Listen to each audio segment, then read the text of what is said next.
assim usá-lo nesse momento para a edificação das nossas vidas.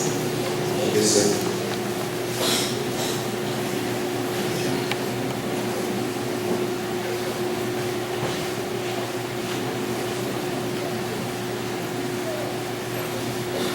Meus irmãos, graças a Deus por esse momento. Nós queremos agradecer muito a Deus e a oportunidade de estar com vocês participando desse encontro missionário. E já fomos grandemente abençoados pelas músicas cantadas, teatro, muita coisa acontecendo aqui hoje à noite, para a glória de Deus. Amém. Louvo muito a Deus a vida de todos vocês. Prazer muito grande conhecer o pastor da igreja, conhecer essa juventude e a diretoria da juventude, e Deus continue abençoando a vida de cada um. E um momento como esse é um momento assim muito importante para nós. Nós estamos pensando aqui na nossa missão. O pastor abriu o trabalho aqui à noite falando sobre a missão da igreja. Igreja não é esse prédio, igreja somos nós. Então nós temos uma grande missão para cumprir aqui nesse mundo. E graças a Deus, porque Ele nos convocou para isso. E aqui nós nos encontramos e estamos abertos e prontos para fazer aquilo que Ele quer, aquilo que Ele deseja. Eu também já tive 19 anos, como muitos aqui têm. Aos 19 anos de idade conheci Jesus como meu Salvador. Foi num projeto missionário chamado Jesus Transforma, que existe até hoje. Eu sou fruto desse projeto. 1977, lá em Concórdia, Santa Catarina, bem na divisa com o Rio Grande do Sul, o Evangelho chegou. E pela primeira vez que eu vi, aceitei a Cristo. Aos 22 anos de idade de muitos aqui, Deus me chamou para o ministério, para pregar a palavra dele. E eu saí de Santa Catarina, vim para o Rio de Janeiro, estudei, e Deus me encaminhou para o Nordeste, no estado da Paraíba, sertão, lugar das secas. E passamos 25 anos na Paraíba. E agora retornamos para o Rio. O que eu quero dizer para vocês é que não tem nada melhor do que atender a um chamado divino. Eu entendo que missionários somos todos nós. Todos. Nenhuma pessoa salva foi salvo para ficar sentado num banco de igreja. Nenhum.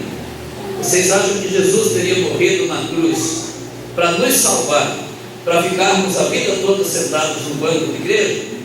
Não. Não aceito, não acredito. Todas as pessoas têm uma missão para cumprir no mundo, e foi para isso que Ele nos salvou. Então precisamos cumprir a nossa missão aqui. E que bom quando podemos pensar na nossa responsabilidade de dizer sim a Deus. Sim, Senhor, aqui estou. Eis-me aqui, Senhor. Envia-me a mim. Esse é o grande desafio para todos nós. Eu sei que aqui há muitos universitários, e Deus chama universitários, Deus chama todas as pessoas. E precisamos estar prontos para atender aquilo que Ele quer para as nossas vidas. O que falar numa ocasião como essa? Normalmente, quando eu visito uma igreja, ou tenho uma oportunidade para pregar, eu prego a Bíblia toda nessa oportunidade. Então hoje não vai ser diferente. Nós vamos dar uma corrida pela Bíblia. Vamos ver o que podemos aprender dentro da palavra de Deus. Estou muito feliz porque todos nós que estamos aqui fazemos parte da maior história que esse mundo já ouviu. A história da salvação. Todos nós que aqui nos encontramos fazemos parte da mais linda história que esse mundo viu, que é a história da salvação. Todas as pessoas que um dia creram em Jesus fazem parte dessa história. Porque eu disse a mais longa história e a mais linda história que o mundo ouviu. Porque de fato ela tem origem no princípio do mundo. Foi Deus que nos fez a sua imagem e a sua semelhança. Foi Deus que criou o homem e criou a mulher. Foi Deus que instituiu a família. Deus fez todas as coisas perfeitas. Criou o mundo. Criou todas as coisas. Criou um jardim chamado Jardim do Éden, que muitas pessoas pensam que é no céu, mas não foi no céu, é na terra. A Bíblia descreve que é entre o rio Tigre e o rio Eufrates. Isso fica na Mesopotâmia. Esse lugar existe. Hoje é a Arábia. E ali teve origem o homem. E a ciência comprova isso. O primeiro homem que pisou na terra, ele tem origem na Mesopotâmia, exatamente no Jardim do Éden, onde Deus os colocou. Tudo era perfeito, tudo era muito lindo, todas as coisas funcionando maravilhosamente bem. Deus havia acabado de fazer o mundo, todas as condições climáticas, tudo o que um ser humano precisava para sobreviver. Mas o pecado entrou no mundo. E o pecado é a maior tragédia que esse mundo já ouviu. Você já ouviu falar de muitas tragédias.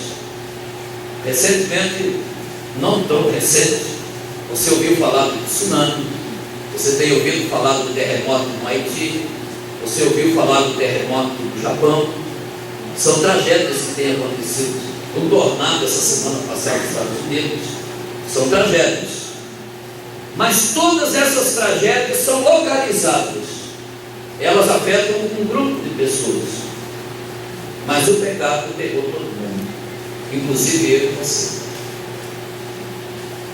O pecado pegou todas as pessoas.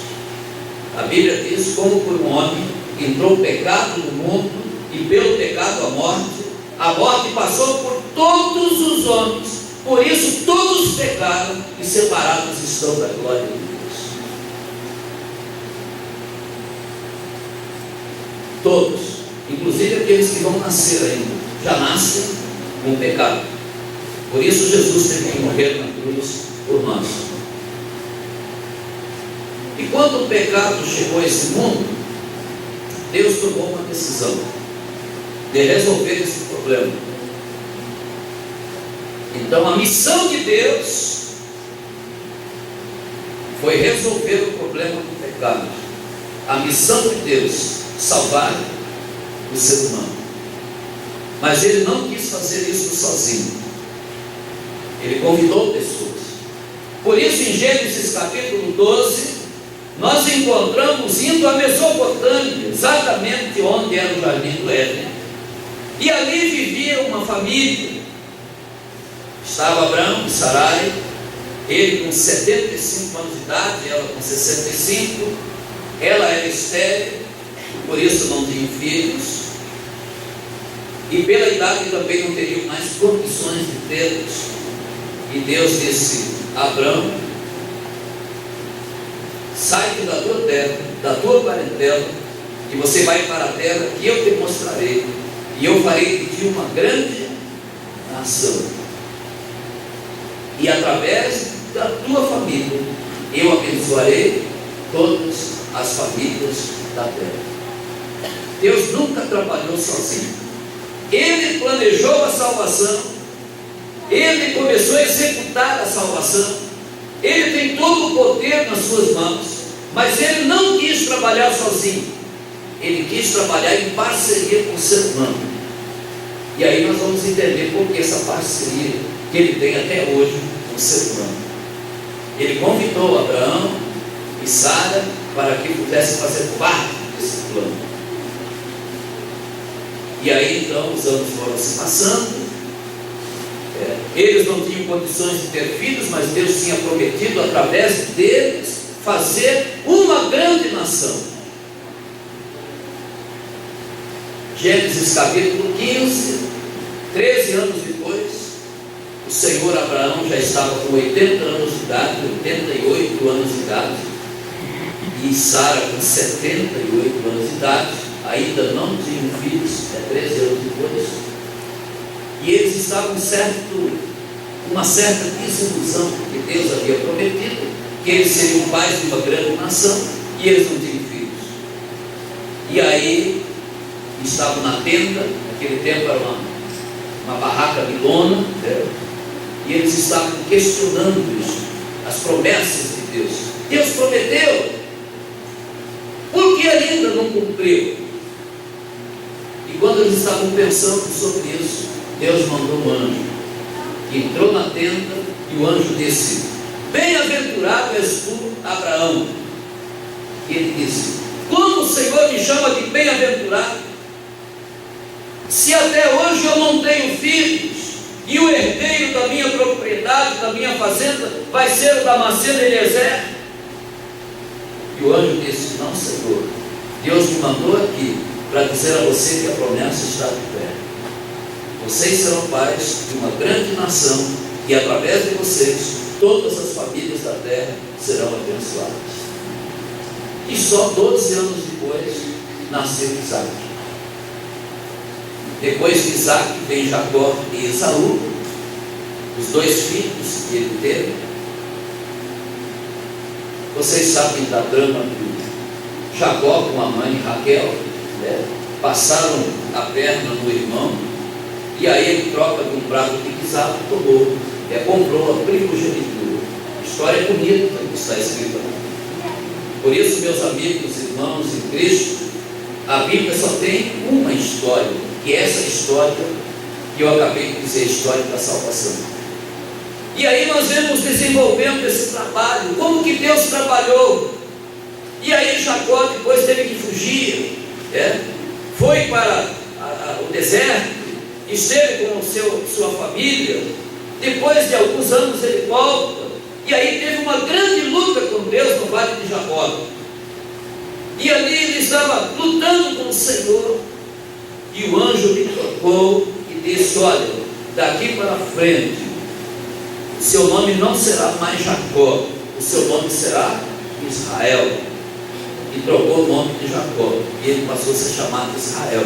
Então Israel, ou Jacó, teve 12 filhos, de onde vieram as 12 tribos de Israel. E um desses filhos chamava-se Judá, de onde nasceu Jesus Cristo, o nosso Salvador, que nós o conhecemos como o leão da tribo de Judá. Essa é a história. É isso que nós encontramos em todo o Velho Testamento. Você lê a Bíblia de Gênesis até Malaquias, você vai encontrar um Deus com uma missão, que deseja salvar o ser humano e convida pessoas para serem parceiros dele nessa busca, até a vinda de Jesus Cristo nesse mundo. E Jesus então nasce. Essa história. Tem gente dizendo quando o Velho Testamento.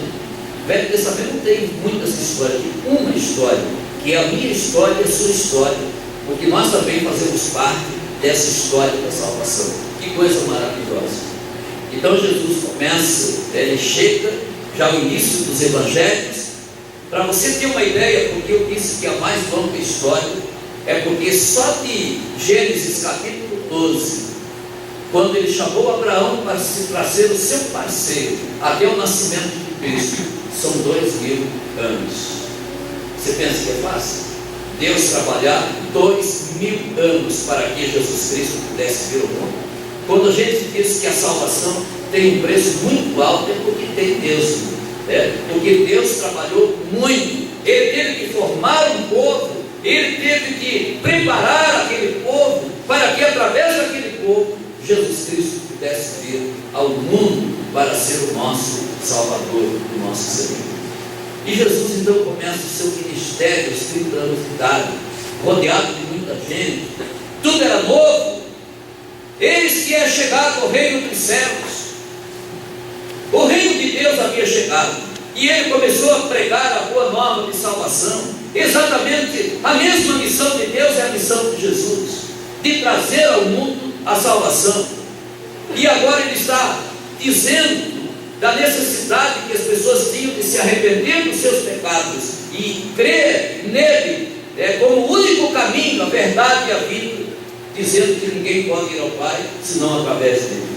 E muita gente vinha para ouvir Jesus. Que coisa maravilhosa, que mensagem, uma mensagem transformadora. E as pessoas diziam: quem é esse homem? Nunca ninguém disse coisas iguais a essas. Nós nunca ouvimos doutrinas iguais a essas doutrinas que ele está anunciando. Quem é esse homem que anda sobre o mar? Quem é esse homem que ordena para o vento e as ondas do mar para que se aquietem e o mar lhe obedece? Quem é esse homem que ordena os demônios que saiam do corpo das pessoas e os demônios saem? Quem é esse homem? E todo mundo assim querendo conhecer mais sobre Jesus, querendo saber, uma multidão de pessoas à sua volta. E aí eu chego num ponto muito importante da Bíblia. Quando no meio daquela multidão se levanta um doutor da lei. Isso está em Mateus capítulo 22, a partir do versículo 35 até 41, você tem esse texto. Doutor da lei pode ser advogado, pode ser juiz, pode ser promotor, pode ser desembargador, né, na nossa linguagem de hoje. Vamos dizer alguém do judiciário, conhecedor da lei. Mas naquele tempo era o que conhecia a lei judaica. E esse doutor da lei então se levanta e ele faz uma pergunta: mestre, qual é o grande mandamento da lei? E Jesus, que era conhecedor da lei, você sabe que Jesus foi o rabino mais inteligente, mais bem instruído da face da terra. Isso é testemunho dos próprios rabinos judaicos. Você entra em qualquer site de sinagoga judaica, você vai ver que eles têm uma profunda admiração a Jesus Cristo. Ele falava grego, hebraico, latim e aramaico. Nosso Jesus muito bem preparado. E aí ele vai para Deuteronômio capítulo 6, versículo 5, e diz, respondendo ao doutor da lei: amarás ao Senhor teu Deus com todo o teu coração, com toda a tua alma, com todo o teu entendimento e com todas as tuas forças. Esse é o primeiro e grande mandamento. E o segundo semelhante a esse amarás ao teu próximo como a ti mesmo. Destes dois mandamentos depende toda a lei e os profetas. Meus queridos jovens, isso que eu chamo capacidade de síntese. Jesus sintetizou a lei e os profetas, quer dizer, todo o Velho Testamento, de Gênesis até Malaquias, em um mandamento dividido em duas partes.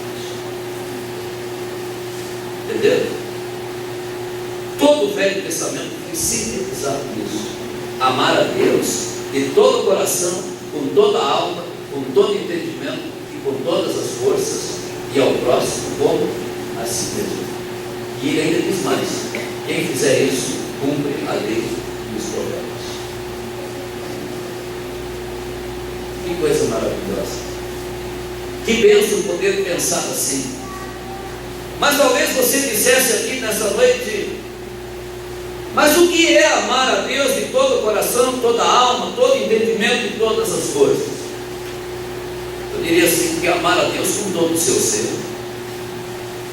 Uma linguagem aqui bem de jovem, adolescente, é ser apaixonado por Deus e por Jesus.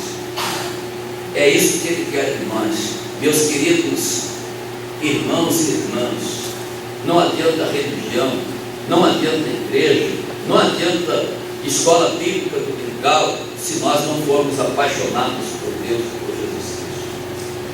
Esse é o ponto alto na nossa vida. Não adianta discutir Velho Testamento se nós não entendermos a síntese do Velho Testamento. Não adianta querer discutir com quem casou Caim, se eu não consigo amar a Deus com todo o meu ser, com todas as forças da minha vida. Mas o que é isso?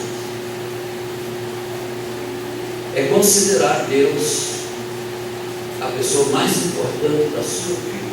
Ninguém mais importante do que Deus. Jesus falou sobre isso em Mateus capítulo 6, versículo 33. O que ele disse lá? Mas buscai em primeiro lugar o reino de Deus e a sua justiça, e todas as outras coisas vos serão acrescentadas. Em primeiro lugar. Meus irmãos, Deus não aceita segundo lugar na vida de uma pessoa. Coloque isso na sua cabeça. Ou Deus está em primeiro lugar na sua vida, ou Ele não está na sua vida. Por que a Bíblia condena a idolatria desde o livro de Gênesis até o livro de Apocalipse, dizendo que os idólatras não entrarão no reino dos céus? Por quê? O que é idolatria? Só aquelas imagens que algumas pessoas adoram? Não, senhor. Idolatria é tudo que uma pessoa coloca no lugar de Deus. Pode ser o namorado, pode ser namorado, pode ser pai, pode ser a mãe, pode ser o emprego, pode ser o estudo.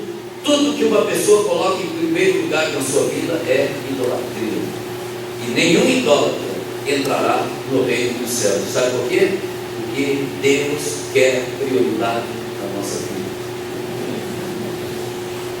Você precisa amar a Deus com todo o seu coração, com toda a sua alma, com todo o seu entendimento, com todas as suas forças. Assim você está cumprindo tudo o que está escrito no Velho Testamento. Mas ele disse mais. Ele disse que nós devemos também amar o próximo como a nós mesmos. E é interessante isso. Veja como nós temos uma missão. Precisamos ser pessoas apaixonadas por Deus, pessoas que amem a Deus, pessoas que testemunhem de Deus, de Jesus Cristo desse mundo. Mas precisamos amar o próximo. Precisamos amar o próximo. Mas aquele doutor da lei fez a segunda pergunta a Jesus. Qual foi a segunda pergunta? Mas quem é o meu próximo? Quem é o meu próximo? E Jesus então contou a parábola do bom samaritano. Ele disse: olha, um homem estava em Jerusalém, estava indo para Jericó, e no meio do caminho foi assaltado. Os salteadores bateram tanto nele que ele ficou caído na beira do caminho, quase morto. Enquanto isso, o sacerdote estava no templo, ou na sinagoga, e estavam cultuando a Deus, realizando um culto a Deus. O levita também estava no culto, quem sabe cantando, tocando. Era o trabalho dos levitas. O culto terminou. O sacerdote saiu da sinagoga ou do templo e veio naquela mesma estrada. E quando viu o homem caído, passou pelo outro lado da rua e foi-se embora. Aí veio o levita, na mesma rua, na mesma estrada. Aí quando ele vê o homem caído, passa pelo outro lado e vai embora. E aí vem um samaritano, que não estava no culto, porque os judeus não permitiam que o samaritano entrasse nem no templo e nem na sinagoga. Ele vinha de uma viagem montado num jumento. E quando veio naquela estrada, ele viu o homem caído, ele se aproximou, desapeou do jumento, colocou remédio nas feridas daquele homem que estava caído, depois tomou nos seus braços, colocou sobre o animal e levou até a hospedaria e entregou dinheiro e disse: cuide desse homem, cuide dele, e quando eu voltar, se tiver gastado mais alguma coisa, eu pagarei, mas cuide desse homem. E aí foi a vez de Jesus fazer a pergunta: quem vocês acham que foi o próximo daquele homem que havia sido assaltado e estava semi-morto na beira da estrada? É claro que os judeus iam dizer que foi o samaritano. Eles odiavam os samaritanos. Você lembra da mulher samaritana? Como pode tu, sendo um judeu, conversar comigo que sou um samaritano? Judeu e samaritano não se comunicavam. Mas eles responderam: foi aquele que teve compaixão dele. Quem foi o próximo? Aquele que teve compaixão dele. E Jesus termina aquela linda parábola dizendo: vai tu e faz isso. Tenham compaixão das pessoas. Jesus está dizendo: tenham compaixão das pessoas, olhem para as pessoas, vejam as pessoas como gente, olhem para as pessoas e cuidem delas, olhem para as pessoas e compartilhem o Evangelho com elas. Essa é a nossa missão. E nós vemos aqui então a importância desse grande mandamento. E esse grande mandamento resume todo o Velho Testamento. Nós precisamos amar a Deus com todo o nosso ser e precisamos amar o próximo como a nós mesmos. Aqui tem muita gente no colégio, faculdade, colégio, ensino médio, qualquer outro curso. Aqui tem muita gente trabalhando. Eu pergunto: com quantas pessoas você tem contato diariamente?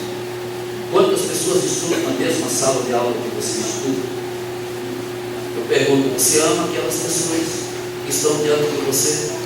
Você ama o seu próximo como a si mesmo? Você tem se preocupado com as pessoas? Você tem abraçado aqueles que se encontram tristes muitas vezes? Quantas pessoas que estão a ponto de tirar a própria vida, e nós não sabemos abraçar essas pessoas, amar essas pessoas, orar por elas, dizer: olha, nós amamos você, nós queremos ajudar você. Esse é o nosso trabalho. Nós precisamos cuidar disso. Isso é muito importante na nossa vida. Eu disse a vocês que Jesus, que Deus nunca trabalhou sozinho. Você vê que Ele escolheu Abraão, depois Ele vem com Isaac, Jacó, Ele convida Davi. Todo o Velho Testamento Ele convida pessoas para serem seus parceiros, até trazer ao mundo Jesus Cristo. E quando Jesus chegou ao mundo, vocês pensam que Jesus trabalhou sozinho? Não, Ele começou convidando gente. Simão Pedro, André, venham após mim, e eu quero fazer de vocês pescadores de homens. Tiago, João, venham. Mateus, segue. E Jesus foi convidando pessoas, e assim formou a igreja. E a igreja é uma parceira de Jesus, é uma parceira de Deus na grande missão de levar a salvação a todos os lugares do mundo. A igreja não tem duas opções. A nossa opção é dizer: eis-me aqui, Senhor, eu estou aqui. O Senhor me escolheu, o Senhor me chamou para ser seu parceiro, e eu quero, Senhor, eu quero trabalhar com o Senhor. Essa é a única opção que nós temos como igreja de Jesus. A igreja existe para isso. A igreja existe para continuar pregando o Evangelho, para continuar amando as pessoas, para fazer exatamente aquilo que Jesus fazia. O que Jesus fazia? Ele pregava a boa nova, ele orava pelos enfermos, ele expulsava demônios, libertando pessoas. Ele estava sempre preocupado com pessoas, com gente. E esse é o papel da igreja. Esse é o nosso papel como igreja do Senhor Jesus Cristo. A palavra igreja já está embutido a nossa missão. Nós temos uma missão aqui no mundo. Veja bem, se eu perguntasse para você: para que serve uma farmácia? Para que serve uma farmácia? Vender remédio. Para que serve um hospital? Para cuidar de doentes. Para que serve um supermercado? Para vender alimentos. Agora, se uma farmácia para de vender remédios, ela continua sendo farmácia? Se um hospital para de cuidar de doentes, ele continua sendo hospital? Se um supermercado não vende mais alimentos, ele continua sendo supermercado? Eu pergunto: qual é a missão da igreja? Qual é a missão da igreja? Pregar o Evangelho, levar a salvação às pessoas. E se a igreja para de fazer isso, ela continua sendo igreja? Não. Pode chamar de qualquer outra coisa, mas não chame de igreja. Chame de associação, de grupo, de encontro, chame de qualquer coisa menos de igreja, porque a igreja tem uma missão. A nossa missão aqui no mundo é a mesma de Jesus, é estar buscando as pessoas, levando as pessoas à salvação, como Jesus mesmo disse, no seu trabalho, buscar e salvar aqueles que estavam perdidos.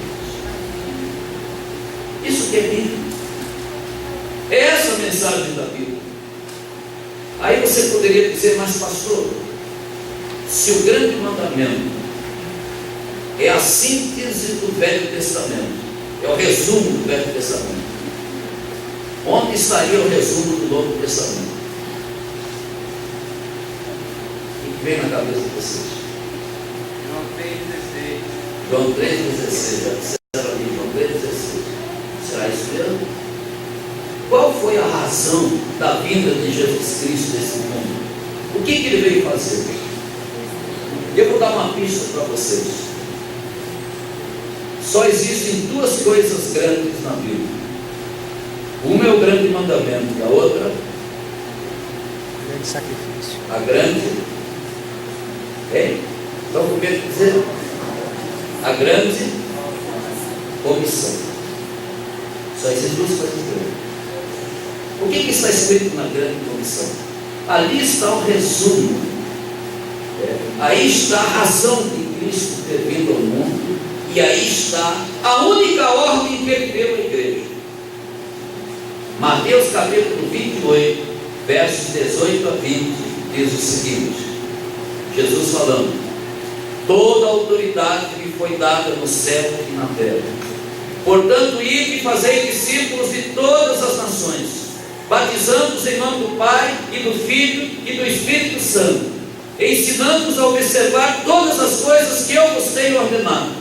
E eis que eu estarei com vocês todos os dias, até o fim do mundo, até a consumação do século. O que Jesus mandou fazer? Portanto, ide e fazer. Está fraco. Portanto, ide e fazer discípulos. Eu não sei quanto tempo de vida cristã vocês têm. Aqui tem gente que nasceu lá cristão, tem gente que se converteu mais tarde, tem gente talvez aqui com 20, 30, 40 anos de vida cristã. Não é isso? Agora eu vou fazer uma pergunta para você. Durante a vida cristã, a sua vida cristã, quantos discípulos você fez? Quantos discípulos você fez? Se você não fez nenhum, prepare-se, meu amigo. E quando você chegar na porta, na entrada do céu, Jesus vai perguntar: quantos discípulos você fez? Eu não mandei fazer discípulos? Quantos discípulos você fez? Isso. Você está vendo que ele está brincando de igreja? Nós estamos brincando de culto. É culto, louvor, envolvimento, e corre para lá, e acampamento, e um monte de coisa. Mas eu pergunto: quem está fazendo discípulos hoje? Quem de fato está cumprindo a ordem de Jesus aqui nesse mundo? É muito fácil dizer que somos igreja de Jesus sem obedecer a ordem de Jesus. Nós precisamos nos preocupar com isso. Precisamos dar uma virada como igreja. Eu e você, porque essa ordem não é apenas para o pastor, para o missionário, essa ordem é para todas as pessoas que foram salvas. Ide e fazer discípulos. Tanto é que ele repetiu isso em Atos capítulo 1, versículo 8. O que ele disse em Atos 1, 8? Mas recebereis poder ao descer sobre vós o Espírito Santo, então vocês serão o quê? Minhas testemunhas, tanto em Jerusalém, como em toda a Judéia e Samaria, e até os confins da terra.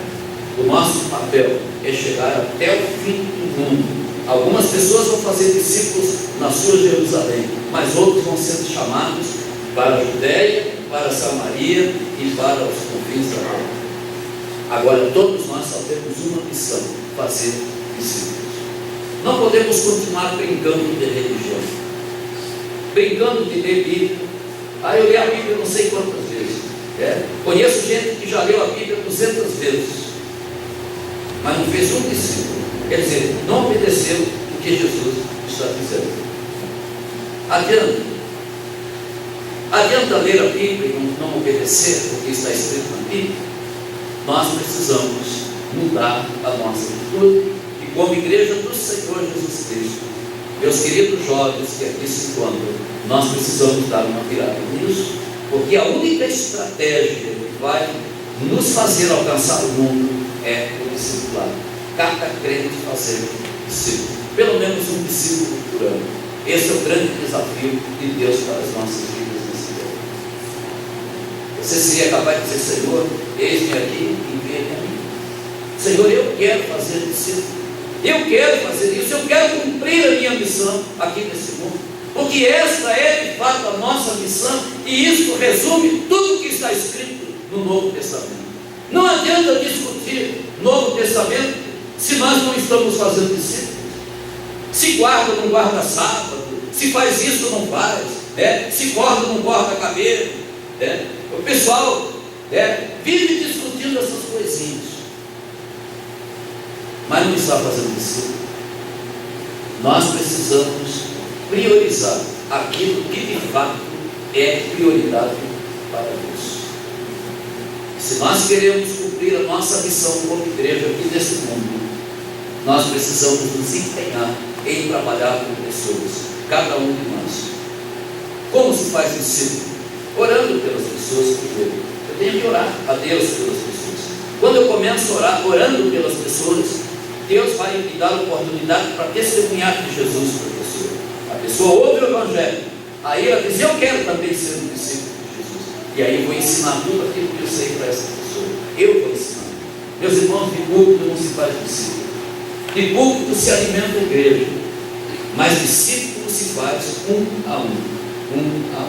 Por isso o apóstolo Paulo disse em 2 Timóteo 2,2: Timóteo, o que de mim você ouviu, transmite a homens fiéis, que também sejam capazes de transmitir a outros. Só que nós temos 4 gerações de discípulos: Paulo, Timóteo, homens fiéis e outros. E nós precisamos cumprir a nossa missão aqui no mundo. O que adianta dizer eu tenho 40 anos de vida cristã? O que adianta dizer eu estou na igreja há 30 anos, se eu não estou fazendo discípulos? O que adianta? Você poderia contar na sua mão, nos dedos, os discípulos que você já fez? Então, meus queridos jovens, nesta conferência missionária, o desafio é sair daqui e até a próxima conferência, não sei se no ano que vem, você chegar e dizer: eu fiz um discípulo este ano. Eu fiz um discípulo este ano. E aí depois, no ano seguinte, você fazendo um e o seu discípulo já fazendo o outro. Aí, e um vai para 2, e 2 vai para 4, 4 para 8, 8 para 16. Meu amigo, em 33 anos, uma conta que foi feita num livretozinho chamado A Formação de um Discípulo, em 33 anos, isto é, em uma geração, nós temos condições de alcançar o mundo todo. Seriam, assim, multiplicando de 1 para 2, 2 para 4, para 8, para 16, em 33 anos, no mundo, seriam mais de 8 bilhões de discípulos. Isso é muito mais do que a população do mundo, que o mundo seria alcançado. Essa é a estratégia de Jesus para alcançar o mundo. O mundo nunca será alcançado por eventos, conferências, cruzadas, trens. A gente faz muita coisa, mas o mundo não será alcançado com essas coisas que nós fazemos. O mundo será alcançado através do discipulado. Cada pessoa salva fazendo discípulos. Então esse é um desafio para todos nós aqui nessa vez. Nós precisamos guardar essas duas coisas: o grande mandamento e a grande comissão. Você já viu um trem, né? Um trem anda em cima de 2 trilhos e vai embora. Ele cumpre a sua missão, ele chega no seu destino. E uma igreja que cumpre o grande mandamento e a grande comissão, ela cumpre a sua missão aqui nesse mundo. E esse é o desafio para todos nós nesse mundo. O que adianta participar de um congresso se nós não tomamos uma atitude? Quantos congressos você já foi? Quantos congressos eu já fui? A gente vai no congresso, acha bom, acha bonito, puxa que benção, massa, mensagem, música, teatro, e depois volta para casa e tudo continua do mesmo jeito. Aí no outro ano mais um congresso e tal, e depois volta, mesma coisa. Nós temos que parar com isso. Nós temos que fazer de um congresso como esse uma oportunidade, um marco de mudança na nossa vida. Precisamos sair daqui hoje à noite dizendo: Eu quero ser apaixonado por Deus na justiça. Eu quero amar meu Deus de todo o meu coração, toda a minha alma, todo o meu entendimento, todas as minhas coisas. Eu quero amar o meu Deus mais do que meu pai, minha mãe, meus irmãos e todas as pessoas que estão à minha volta. Eu quero ser uma pessoa que priorize Deus na minha vida. Porque às vezes a pessoa ama a igreja, mas não ama Deus. Ama a igreja porque tem amigos na igreja, mas não ama Deus. E nós temos que mudar isso. Nós precisamos decidir amar a Deus. Tem gente que diz que amor é um sentimento. Eu cheguei à conclusão que amor não é só sentimento. Amor é sentimento, mas amor também é uma decisão. Você não escolhe quem você vai amar? Você que vai se casar aí, você não escolhe quem você vai amar? Você escolhe. Então você toma uma decisão. E nós temos que tomar uma decisão de amar a Deus. Temos que tomar uma decisão de amar a Jesus. Precisamos amar de todo o nosso coração, com toda a nossa alma, com todo o nosso entendimento e todas as nossas forças. Precisamos sair daqui hoje à noite com o propósito de que sermos pessoas apaixonadas por Deus e por Jesus Cristo, tendo como prioridade nas nossas vidas. Isso que é importante. Se você ainda não fez isso, precisa fazer. E outra coisa, todos nós precisamos sair daqui hoje à noite dizendo: eu vou começar a fazer discípulos. Começa na sua igreja, começa na sua faculdade. Você tem muitos momentos livres que você pode conversar com pessoas, e nesses momentos você começa a fazer relacionamento e começa a fazer discípulos. Aplicar tudo aquilo que você conhece de Bíblia, ensinar tudo o que você conhece de Bíblia na vida dessas pessoas que estão à sua volta. Amém? Amém. E assim eu peguei a Bíblia toda. A Bíblia se resume nessas duas coisas: o grande mandamento e a grande comissão. Isto é, amar a Deus com todo o seu ser e fazer discípulos. Fazendo isso, nós estamos cumprindo tudo que está na Bíblia. Se não fizer isso, eu digo, continue perdendo tempo em conhecer a Bíblia. E aí você vai perder tempo, você vai ler, vai morrer sem cumprir aquilo que está escrito na palavra de Deus. Então vale a pena aqui uma decisão. Vale a pena nessa noite uma tomada de posição e sair daqui, olha, fazendo, no desejo de fazer discípulos. E eu digo a vocês, pessoa que ama a Deus com todo o seu ser é uma pessoa cheia do Espírito Santo de Deus. Você não vai ter falta de nada. Você vai ver que o Espírito Santo de Deus vai estar conduzindo a sua vida, as suas decisões, ajudando você em todos os momentos. E você vai ter ousadia para chegar para as pessoas, compartilhar o Evangelho, orando por elas e ensinando como viver a vida cristã. E isso é cristianismo. Isso que acontecia na igreja primitiva. Essa era a atitude da igreja de Atos dos Apóstolos. Por isso eles faziam muitos discípulos. 3.000, 5.000, 6.000, milhares. A igreja ia se tornando muito grande, porque todos os discípulos estavam fazendo novos discípulos. Eu gostaria de terminar fazendo um grande apelo aqui para você. Você vai continuar do jeito que está, ou vai tomar uma posição a partir desse congresso? É possível que nós tenhamos aqui dois tipos de pessoas no auditório. Eu vou fazer uma outra pergunta então. Alguém aqui que ainda não é evangélico, que ainda não tomou uma decisão de ser um discípulo de Jesus? Alguém aqui dessa noite que não é evangélico? Todo mundo é evangélico? Sejam bem-vindos, né? Então, para vocês que ainda não são evangélicos, o apelo é o seguinte: vocês querem se tornar discípulos de Jesus?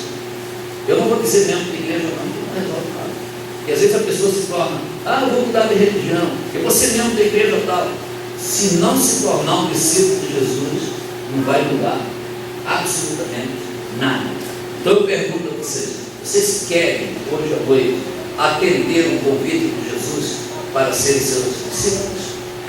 Ele está dizendo: venham a mim, vinde a mim todos vós que estáis cansados e sobrecarregados, e eu vos aliviarei. Ele está convidando todas as pessoas, assim como convidou Simão Pedro, André, Tiago, João, Mateus. Ele tem convidado todas as pessoas: venham a mim todos vocês que querem. Então, se você nessa noite deseja se tornar um discípulo de Jesus, a decisão é sua. Você pode tomar essa decisão hoje à noite. E eu pergunto a alguém que gostaria, a partir de hoje, se tornar um discípulo de Jesus. Pensa nisso. E segundo, você que já tomou a decisão de seguir a Cristo e se tornar um discípulo dele,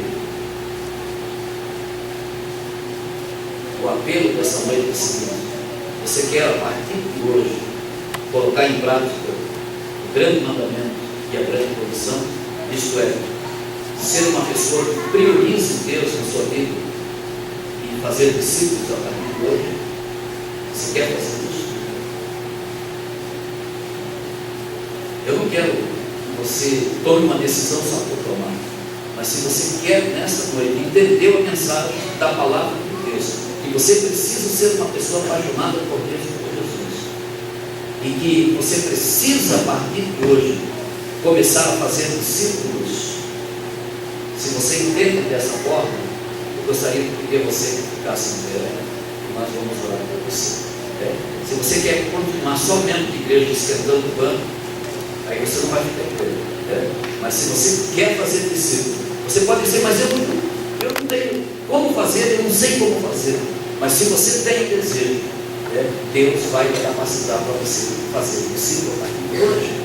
Então fica em pé, eu vou orar por você.